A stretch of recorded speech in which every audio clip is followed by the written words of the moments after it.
Welcome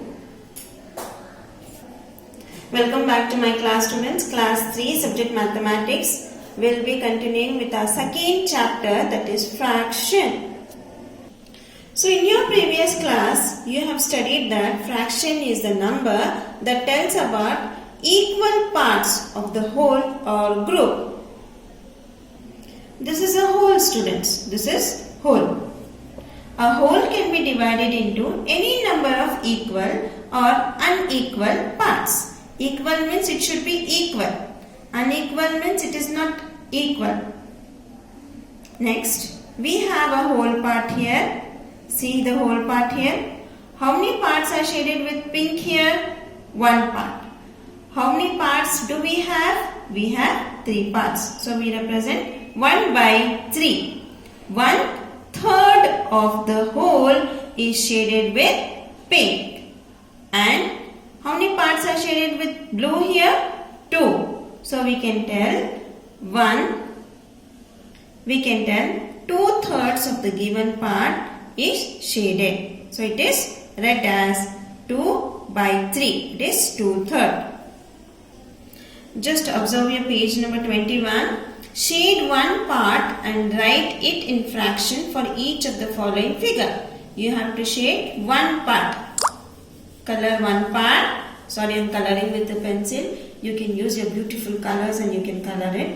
So here I am just shading the one part. Completely shade it out and write 1. And now count how many parts are there. 1, 2, 3, 4. And this 4 can be written as top. What is this upper number called? It is called as numerator. What it is called? It is called as numerator. The down part is called as denominator. What it is called? Denominator. This both together is called as fraction. What it is called? Fraction. The shaded part here, numerator. The full whole part is 4, that is the denominator. Altogether we call that as fraction. What do you mean by fraction of a whole? Fractions are found when we have a whole that is divided into so many parts. Now for example, this is a whole. We have shaded one part. So we can write that as 1/2 of it is shaded. So 1 by 2. The rest like this itself. This is a whole. This is divided into how many parts? Into 6 equal parts. Into how much? Into 6 equal parts. We have shaded only one part. So we represent in fraction 1 by 6 or 1/6. 1/6. Here is the whole here. It is divided into 10 parts. You can see the examples and read it by yourself. Numerator and denominator. I have explained you what do you mean by numerator and what do you mean by denominator. The upper part in the fraction is called numerator and the lower part is called as denominator. So our exercise 1, write the fractions for the following shaded parts. They have already drawn for you. See how nice they are now. Already they have given the parts there. This is the whole part here. This is one whole part. Just observe this. How many parts are shaded here? Only one part is shaded. So I am writing where I should write that? Up. The upper number is called what?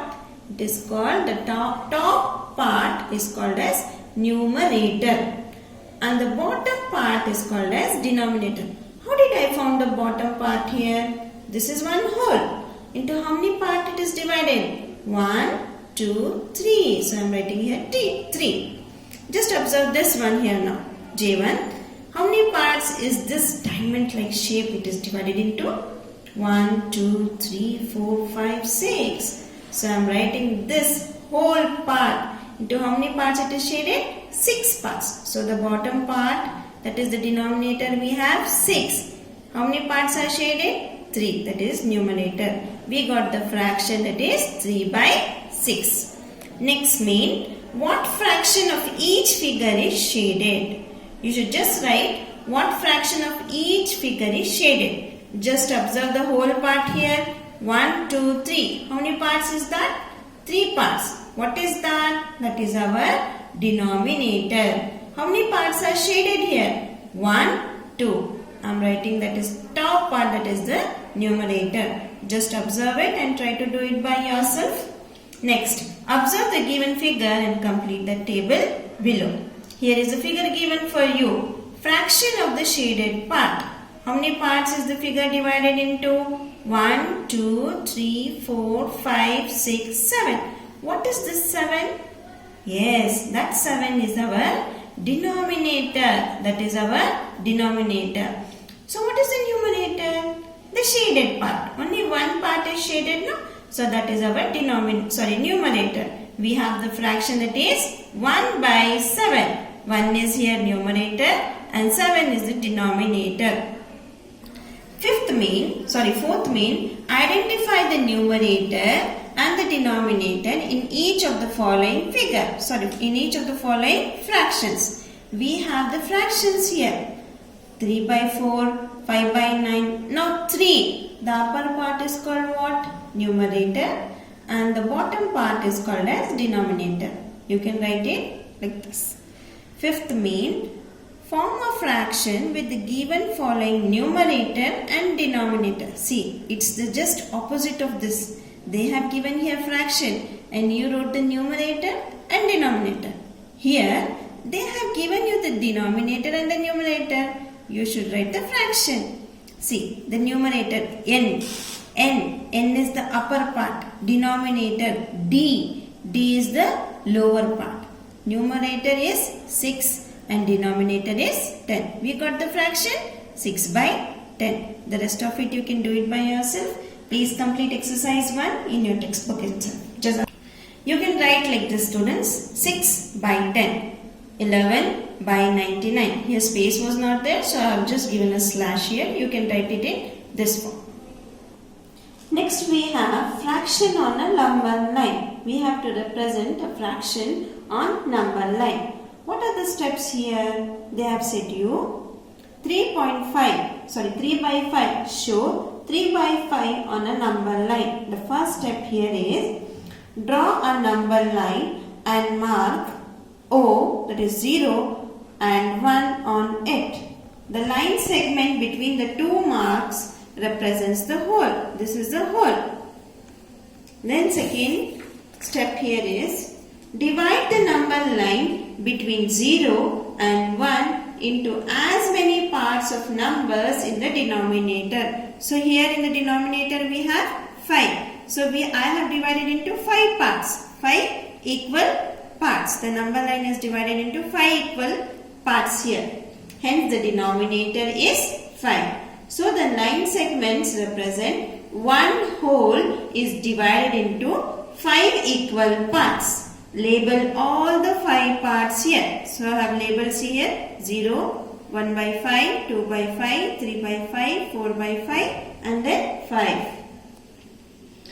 The first mark represents 1 out of 5. So write it down like that itself. So we have represented 3 by 5 on the number line. Now we will move to exercise 2. Complete the number line and circle the given fraction on it. Just observe the number line here. We have given the fraction, they have given the fraction 1 by 4. So I am drawing the line here, that is 0 to 1 and marking, I am dividing the number line into how many parts? The denominator is given. So 1, 2, 3, 4. 4 parts I have divided. It is 1 by 4, 2 by 4, 3 by 4. And I have circled the fraction what should be circled. The next 3 by 6, I have divided the number line and I have circled the fraction. The rest of it you can observe from this and do it in your textbook itself. Jazakallahu khair.